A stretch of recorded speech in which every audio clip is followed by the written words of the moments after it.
And I'm saying that at this time, it might well be the case that a larger proportion of the escalation in prices in Barbados has to do with the escalation caused by the increase in the VAT on top of the increase in the excise, rather than just the imported cost alone. And I'm qualified to say this because we had to address this back in 2006. And when we had the press conference, we said as much. That in 2006, energy prices were going up. And I spoke to it in the budget. I said it would be unconscionable for the government to pass on not just the increase in the price of crude that you can't do anything about, but an increase in tax based upon an increase in the price of crude, because we can do something about the tax. Now, it's not always possible for governments to do something about prices coming from abroad. But government can do something about taxes because that falls under its sovereign jurisdiction. And they announced a policy in 2006 that is spelled out again at the press conference, that we said that every time the price of crude oil goes up, we will reduce the excise tax on gasoline so that the government gets only the same amount of tax. And as a result, therefore, we pass through only the increase in the price of the crude and not an increase in the price of the crude plus an increase in the value-added tax. We did that in 2006. And at a time when the people of this country are struggling, people really are struggling to make ends meet. At a time when people's incomes are being reduced by government taxes on allowances, when people's incomes are being effectively frozen nominally by the wage freezes that is being threatened, it is a very wrong thing for the government to be passing on to the consuming public not just the basic increase in the cost of imported things, but on top of that, an increase in its tax take as well. And this evening, as I said, I'm not going to be diverted by Chris Sinclair. Sinclair wants us to talk about 0.3 and 0.4. I've come to talk about the hardship that people are facing by an indifferent and an indifferent government. People are struggling. And that, first of all, I do not believe that the government should pass on to the consuming public a penny more in increased prices than it need to. Let us agree on that. Let us also agree that then there's need for an approach to prices by the government that is not just PR. It is not enough to hold up papers saying that there is price gouging and doing nothing about it. As if, as is have said, indignation without follow-through is just another way of killing time. It is not enough for the Minister of Consumer Affairs to be walking from district to district showing his concern. The government can find ways to making sure that they don't pass on to people who are under stress a penny more than is necessary. And we sought to do that in 2006 when we were faced with surging prices. I believe that there are a number of things that can be done.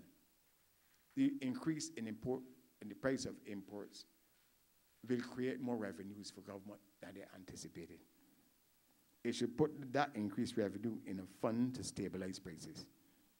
And its first objective must be to stabilize prices of commodities, especially used by the poor.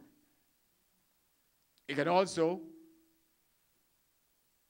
try to help people by reversing some of this attack on your purchasing power.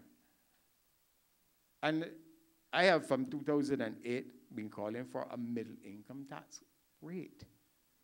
Between 2003 and 2007, the government that I led, we reduced the land tax significantly. Took the first $150,000 of value off.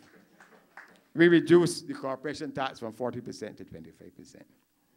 We introduced a special small business tax rate of 12.5%. A special corporation tax rate, and that moved from 40 to 15, sorry. A special corporation tax rate for construction companies that moved from 40 to 15. Income, made the first 25,000 income tax-free, and then dropped the rate from 40 to 33. We did all that. We reduced the property transfer tax from 10 to 25. And the economy did not, to 10 to 2.5. The economy did not collapse. That program of tax reform helped to create the spending power that drove growth in Barbados, and that explains why unemployment dropped to 6.7%. Because when you, the consumers, have purchasing power, you will spend, and you will spend on some things that you need and some things that you may not need. And there's some fellows who were doing well, and they will spend on their wife, and they will spend on their girlfriends, and some fellows have bought one girlfriend. That is true. But you can only do that if there is purchasing power in the pocket. And in Barbados, what happened is that a large number of what they call quality of life services were stimulated precisely because through tax cuts and tax reform, people had money in their pockets, and we balanced things that while we were doing that, we were also increasing the foreign reserves so that your spending did not cause Barbados to run out of foreign exchange. We left enough foreign exchange that a little relief, especially for the middle class, could not hurt this economy. But it is necessary for Barbados to be brought out of what they call the psychology of recession. There's nothing worse than the feeling that you're going down and you can't help yourself. You keep going down. If something don't break the fall, it will continue to go down. And in 1994, when we became the government, David Thompson and I shared the same budget year. He brought a budget. He was asked by the private sector to remove the duties on taxes, the duties on inputs used by agriculture and manufacturing. He says he don't think the country could afford it. I felt that there had to be a signal sent of confidence that we will make it. And he says, look, don't mind what it will cost the Treasury. It is important to restore a can-do spirit in this country. Remove the duties on inputs used by manufacturing and agriculture so that give the public the sense that the government is confident that we will make it and that we will make it successfully. I'm saying that there's a need for a similar gesture of confidence by the government and confidence in the people that give the people the tools. They will rise up in their own economic self-defense. And that is beating the economy to death with taxes, beating the households to death with taxes.